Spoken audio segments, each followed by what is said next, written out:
नमस्ते।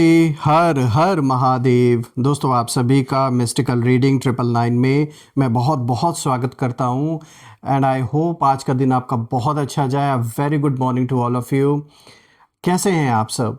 I hope आप सभी बहुत अच्छे होंगे, स्वस्थ होंगे, मस्त होंगे। भोलेनाथ की कृपा सदैव आप और आपके परिवार पे बनी रहे, मैं यही प्रार्थना करता हूँ।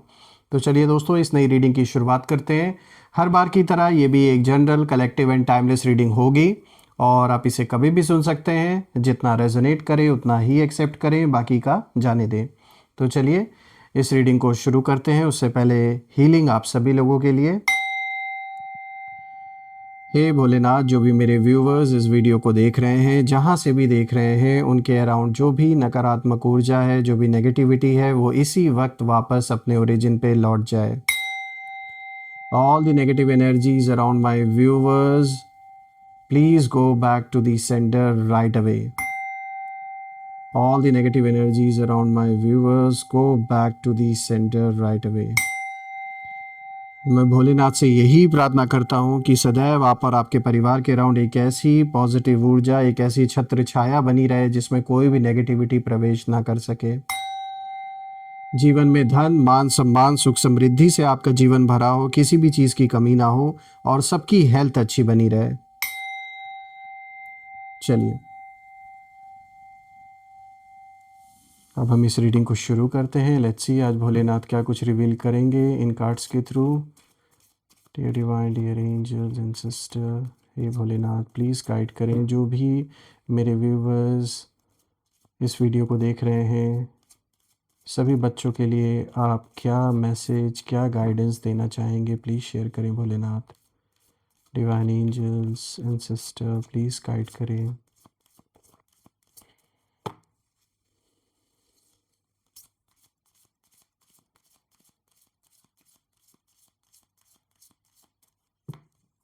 चलिए देखते हैं। सबसे पहला कार्ड रैंडमली पिक करते हैं हम। Bhasmasur, misuse of power. Okay, Bholenath से मैं रिक्वेस्ट करता हूँ आपके शत्रुओं के जीवन में भी क्या चल रहा है, पर्सनल लाइफ में क्या चल रहा है, वो सब रिवील करें। तो देखिए यहाँ पे दूसरा कार्ड आया है, helping hand, rewards from Shiva. तो ये एक बहुत अच्छा कार्ड आपके लिए आया है। तीसरा कार्ड आया है the law of Karma, reaping what you so. Okay, fourth card is stillness, external forces. तो ये भी एक बहुत अच्छा गाइडेंस मैं कहूँगा यहाँ पे निकल के आया है। चलिए मैं कार्ड्स को थोड़ा सा एडजस्ट कर देता हूँ। आई होप हर एक कार्ड विजिबल होगा आपको। तो हम शुरू करते हैं दोस्तों। और शुरू करने से पहले जब मैं आज इन कार्ड्स को देख रहा हूँ, स्पेशली जो सबसे पहला कार्ड आया है मिसयूज़ ऑफ पावर, उसके बाद फिर यहाँ पर आया है reaping what you so, external forces. दोस्तों इन तीन कार्ड्स को देखकर कहीं ना कहीं मुझे ऐसा इशारा मिल रहा है आप सभी लोगों के लिए। आप में से जिन लोगों के जीवन में किसी भी तरीके का कोई भी कॉन्फ्लिक्ट अगर चल रहा है इस वक्त, चाहे वो कोर्ट कचहरी से रिलेटेड हो या फिर पर्सनल लाइफ में कोई भी जो लोग डिवोर्स के थ्रू गुजर रहे हैं, आपका अगर कोई ऐसा मैटर चल रहा है या फिर घर परिवार में हेल्थ रिलेटेड कोई इशू चल रहा है या किसी से किसी भी तरीके का कॉन्फ्लिक्ट आप में से जिन लोगों का चल रहा है इस समय, तो ये कार्ड्स ये ऐसा इशारा दे रहे हैं कि कोई अपने पावर का मिसयूज़ फिर से करने की सोच रहा है। यानी जिस पर्सन के साथ आपका डिस्प्यूट है, यहाँ पर कहीं ना कहीं ऐसा लगा होगा आपको कि जो मामला है वो ख़त्म कहीं ना कहीं आपने समझ लिया था, लेकिन मुझे यहाँ ऐसा इशारा मिल रहा है कि अब कोई ना कोई नया तमाशा शुरू होने वाला है।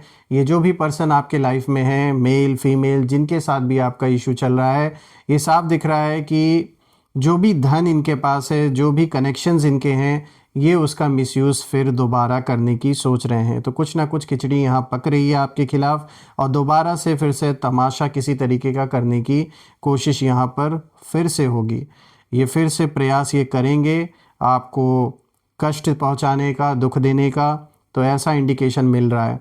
लेकिन ये भी मैं बता दूं कि ये जो अटेम्प्ट ये करने की जो सोच रहे हैं और अगर इन्होंने दोबारा से ऐसा अटेम्प्ट किया तो ये साफ दिख रहा है कि इन लोगों के लिए आगे का रास्ता बहुत मुश्किल होने वाला है और सफ़रिंग ऐसी होगी कि जो कोई भी इनको आज़ाद नहीं करा पाएगा उस सफ़रिंग से। देखिए मैं इस बेसिस पे ये चीज़ कहना चाह रहा हूँ क्योंकि देखिए जो सबसे पहला कार्ड आया भस्मासुर का कार्ड आया है, तो मुझे ऐसा लग रहा है कि ये जो पर्सन है ये बिल्कुल अब अपने उस स्थिति में पहुंच चुका है या पहुंच चुकी हैं कि अब ये जो भी अटेम्प्ट करेंगे ये इनका फाइनल अटेम्प्ट होगा, और इसी अटेम्प्ट के बाद ये अपने आप का ही विनाश करने के लिए कहीं ना कहीं उसी रास्ते पे बढ़ रहे हैं।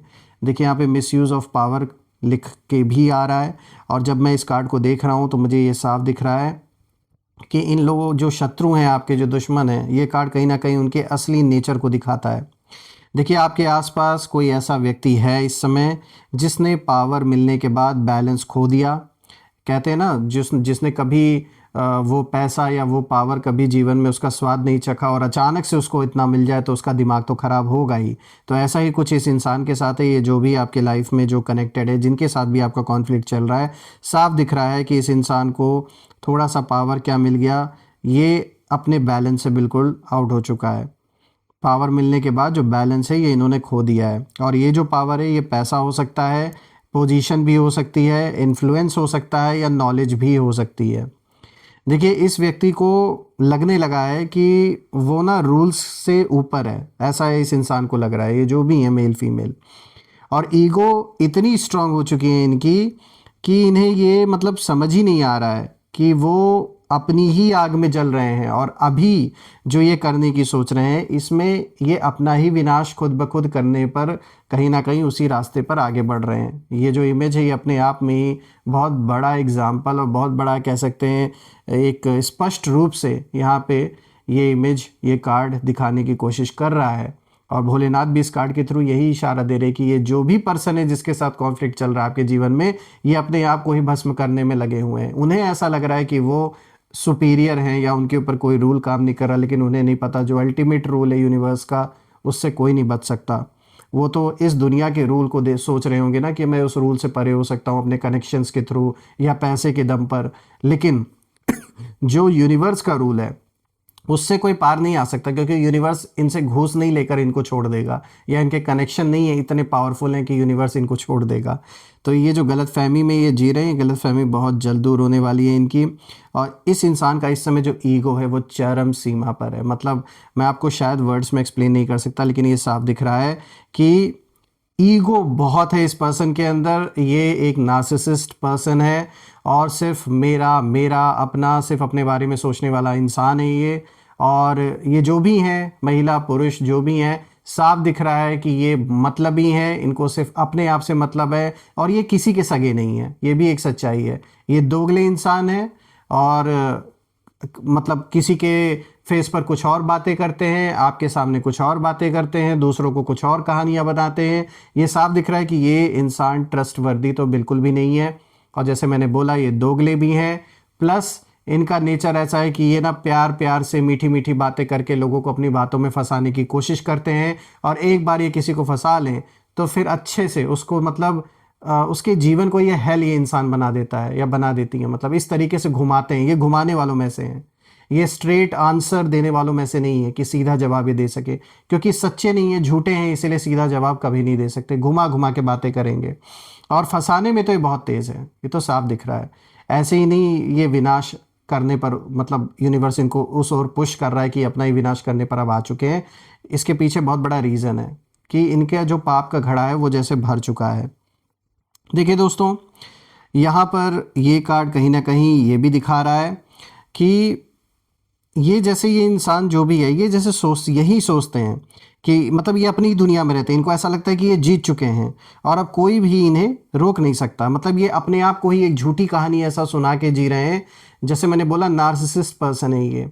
इसे ऐसा लग रहा है, इन्हें ऐसा लग रहा है कि जैसे ये आपके ऊपर जीत हासिल कर चुके हैं, जबकि अभी आपने हार नहीं मानी है, अभी आप भी लड़ रहे हैं, उसी मैदान में खड़े हैं। लेकिन ये अपने आप को ही, कहते हैं ना, अब नार्सिसिस्ट इंसान अपनी ही दुनिया में जीता है, वो अपने आप को ही स्टोरी सुनाता है। तो कुछ ऐसा इस कह सकते हैं जैसे पागल होता है एक इंसान, उस तरीके का इंसान है ये। बस हाँ, इनके दौरे की वो अभी स्टेज नहीं आई है कि ये बाहर दिखाएं, लेकिन हाँ, ये ईगो से भरे हुए हैं। ईगो का पागलपन, पावर का पागलपन, पैसे का, कनेक्शन का, इसका पागलपन सवार है। इसीलिए ये अपने आप को ही भस्म करने पर, ये इंसान, ये जो भी हैं मेल फीमेल, ये तुल चुके हैं और ये भस्म करके रहेंगे। अब बात करते हैं दूसरे कार्ड के बारे में। तो देखिए दोस्तों, यहाँ पर आया है helping hand, rewards from Shiva. दोस्तों ये कार्ड आपकी एनर्जी को रिप्रेजेंट करता है, और आपने बिना किसी एक्सपेक्टेशन के मदद की है लोगों की, जब जब आपके कैपेसिटी में जो भी रहा आपने लोगों की हेल्प की है, ये कार्ड दिखाता है उसी का नतीजा है। और कहीं ना कहीं आपने सही काम किया, तब भी जब किसी ने भी अप्रिशिएट नहीं किया, बिना किसी रिटर्न में कुछ पाए हुए आपने फिर भी हेल्प किया। एक अनकंडीशनल सपोर्ट आपने कई लोगों का किया अपने लाइफ में, और शायद पूर्व जन्मों का भी आपके कुछ ऐसे अच्छे कर्म रहे हैं जहां पर आपने अनकंडीशनल सपोर्ट या अनकंडीशनल हेल्प लोगों की है। तो यहाँ पर इस कार्ड का जो मैसेज है वो बहुत साफ है कि आपने जो कर्मा है वो अपने पक्ष में जमा किया है, अच्छे कर्म किए हैं आपने। और जो एनिमी है, एनिमी ने पावर का मिसयूज़ किया और आपने पावर को सर्विस बना दिया। आपने जो भी आपको पैसा मिला, पावर मिला, जो भी यूनिवर्स ने आपको दिया, आपने उसे सही डायरेक्शन में उसका उपयोग किया। और यही रीज़न है कि यहाँ जो भगवान शिव भोलेनाथ की जो एनर्जी है इस कार्ड के थ्रू, वो यही बताना चाह रहे हैं कि देखिए, जो निस्वार्थ होता है उसकी रक्षा खुद यूनिवर्स करता है। जिसने निस्वार्थ मन से लोगों की मदद की है बिना किसी स्वार्थ के, तो बिल्कुल यहाँ आपकी जो मदद हो रही है, या जो एक गाइडेंस आपको दी जा रही है, या जो एक पतला सा धागा है जिसने आपको आज भी बचा के रखा हुआ है पूरी तरीके से नीचे गिरने से, वो धागा है जो आपने अच्छे कर्म किए, यूनिवर्स ने आपको थामा हुआ है। और इसीलिए भले ही कहीं ना कहीं आपको लगे कि सामने वाला तेज़ चल रहा है, आपको ऐसा लगे कि सामने वाले दुश्मन तो बहुत स्मार्ट है, बहुत तेज़ी से आगे बढ़ रहे हैं, बहुत कुछ उनके पास है, कनेक्शन है, पावर है, पैसा है, लेकिन डिवाइन अकाउंटिंग ऑलरेडी शुरू हो चुकी है दोस्तों। और आपका जो रिवॉर्ड है वो डिले हो सकता है लेकिन डिनाई नहीं है। तो देखिए, जो हिसाब किताब ऊपर वाले से जो होना है, यूनिवर्स के थ्रू जो होना है, उसमें ये सामने जो भी आपको दिख रहा है, माया जो दिखा रही है आपको, उससे कुछ नहीं होने वाला।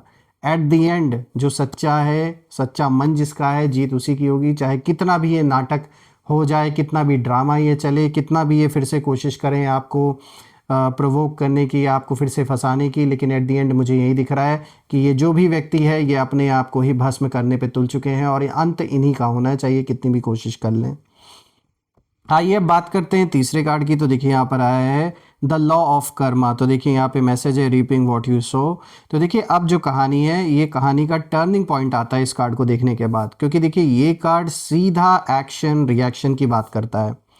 यानी जो बीज किसी ने आपके खिलाफ बोए थे, जो नफरत के बीज, साजिशों के बीज जो भी बोए गए थे, अब वही बीज रिटर्न होने वाले हैं। यानी उनसे अब जो वृक्ष तैयार हो रहा है, जो फल वो वृक्ष देगा, वो सब उन्हीं लोगों को वापस उनके कर्मा का हिसाब किताब मिलने वाला है, जिन लोगों ने गलत नीयत से आपके खिलाफ चीज़ें की पास्ट में। देखिए दोस्तों, यहाँ पे जो आपके दुश्मन हैं उनकी एनर्जी मुझे बहुत ज़्यादा नर्वस मुझे नज़र आ रही है। बहुत ज़्यादा नर्वस हैं ये लोग। ऊपर से कॉन्फिडेंट दिखने वाला ये जो व्यक्ति है दोस्तों, ये अंदर से ये जानते हैं, इनको पता है कि कुछ गलत किया था इन्होंने, और अब कहीं ना कहीं उसका जो बिल है वो जनरेट हो चुका है, और वो पे इन्हें करना ही पड़ेगा। जो यूनिवर्सल बिल है वो जनरेट हो चुका है इनके कर्मों का, जो भी इन्होंने गलत किया आपके साथ, जो धोखा दिया, जो आपको चीट किया, जो आपके खिलाफ झूठी बातें की, झूठी साजिशें की, झूठे केसेस जिन लोगों के खिलाफ बनाए गए, आप में से जिन लोग का भी ऐसा मैटर चल रहा है, तो साफ दिख रहा है इन्हें पता है इन्होंने गलत किया है, इसीलिए इन्हें डर है। और दोस्तों, यहाँ पर ये कार्ड जब मैं देख रहा हूँ तो मुझे ये भी दिख रहा है कि आपको अचानक दिखेगा कि लोगों का जो असली चेहरा है वो सामने आने लगेगा। जो ये पीछे से छुप कर जो लोग आपके खिलाफ साजिशें कर रहे थे, उनके चेहरे सामने रिवील होंगे। और दोस्तों, सच का खुद बाहर आ जाना ये भी होता हुआ आपको दिखेगा, और कुछ सिचुएशंस का उल्टा पलटना ये भी आप देखेंगे कि मतलब जो चीज़ आपको लग रही थी कि आपके खिलाफ है ना, आप देखेंगे अचानक से वो चीज़ आपके शत्रुओं के ही खिलाफ होते हुए मुझे नज़र आ रही है। और आप कुछ भी प्रूव नहीं करेंगे दोस्तों, जो कर्मा है वो खुद सब हैंडल करेगा, हिसाब किताब पूरा बराबर होगा, इससे बच नहीं सकते ये। आइए बात करते हैं लास्ट कार्ड की। तो देखिए, यहाँ स्टिलनेस का कार्ड आया है, एक्सटर्नल फोर्सेस की बात हो रही है। तो दोस्तों, ये कार्ड सबसे गहरी सलाह देता है आपको, और वो ये है कि आपको अभी फाइट नहीं करनी है, रिएक्ट नहीं करना है, क्योंकि मुझे ऐसा दिख रहा है कि आपको जानबूझकर किसी न किसी कॉन्फ्लिक्ट में फंसाने की कोशिश ये लोग कर सकते हैं, ये जो भी पर्सन है। और दुश्मन यही चाहते हैं कि आप इमोशनली डिस्टर्ब हो, इमोशनली रिएक्ट करें, क्योंकि वही उन लोगों को फ्यूल की तरह काम करता है उनके लिए। जब आप गुस्से में कोई डिसीजन लें, कुछ गलत फैसला हो, कुछ गलत रिएक्शन आप दें। और दोस्तों, आपकी जो साइलेंस है, मैं कहूँगा वही आपकी इस समय शील्ड है। और आप जितना काम रहेंगे उतना ही सामने वाला कंफ्यूज्ड होगा। देखिए एक्सटर्नल फोर्सेस ऑलरेडी मूव हो चुकी हैं और आपको बस ऑब्जर्व करना है। देखिए ये जो तूफ़ान मुझे ऐसा दिख रहा है जो आने वाला है, ये आपके लिए नहीं, ये जो स्टॉर्म है ये उनके लिए तैयार हो रहा है जिन्होंने साजिशें की हैं आपके खिलाफ। यहाँ दोस्तों जब मैं सारे कार्ड्स को देख रहा हूँ तो मुझे ये साफ नज़र आ रहा है कि आपने सोचा था कि जो चैप्टर है वो क्लोज़ हो गया है, लेकिन सच ये है दोस्तों कि अब जो स्टोरी है वो उस स्टोरी का नेक्स्ट जो एपिसोड है वो शुरू हो रहा है आपके लाइफ में। डिफरेंस बस इतना है दोस्तों कि इस बार जो स्क्रिप्ट है वो आपके हाथ में नहीं बल्कि कर्मा के हाथ में है, और कर्मा कभी गलत कास्टिंग नहीं करता, तो हिसाब किताब इनका बराबर होगा। और ये साफ दिख रहा है कि ये कितनी भी कोशिश कर लें इस जस्टिस से, जो जस्टिस होना है उससे ये बच नहीं सकते। आइए दोस्तों हम कुछ यहाँ पे नेम इनिशियल्स देख लेते हैं। तो हे भोलेनाथ, मैं प्रार्थना करता हूँ आपसे कि नेम इनिशियल्स के थ्रू प्लीज़ गाइड करें जो भी मेरे व्यूवर्स इस वीडियो को देख रहे हैं कि ये कौन लोग हैं, इनके क्या नेम इनिशियल्स हैं, प्लीज़ हमें गाइडेंस दें। लेट्स सी, चलिए देखते हैं। तो दोस्तों सबसे पहले देखिए यहाँ पर के आया है और उसके बाद यहाँ पर आया है जे, देन वी हैव ए, और उसके बाद आया है यहाँ पे डी, उसके बाद आया है यहाँ पे जी, और यहाँ पर आया है एम, देन आया है सी, और लास्ट लेटर है यहाँ पर एच। तो दोस्तों यहाँ पे जो आज नेम इनिशियल्स आए हैं वो आए हैं के, जे, ए, डी, जी, एम, सी, एच। तो दोस्तों आप मुझे कमेंट में ज़रूर मेंशन करिएगा कि क्या जो भी जिनके साथ भी आपका कॉन्फ्लिक्ट चल रहा है या जिसके साथ भी आपका इशू चल रहा है, क्या उनका नाम इन लेटर से शुरू हो रहा है या नहीं। और कमेंट में ज़रूर लिखें, I claim abundance, I claim healthy wealthy life which you definitely deserve. और हम फिर से एक नई वीडियो में दोबारा मिलेंगे, तब तक अपना और अपने परिवार का ध्यान रखें। हर हर महादेव। जय माँ काली, जय भोलेनाथ, जय माँ कामाख्या देवी की जय।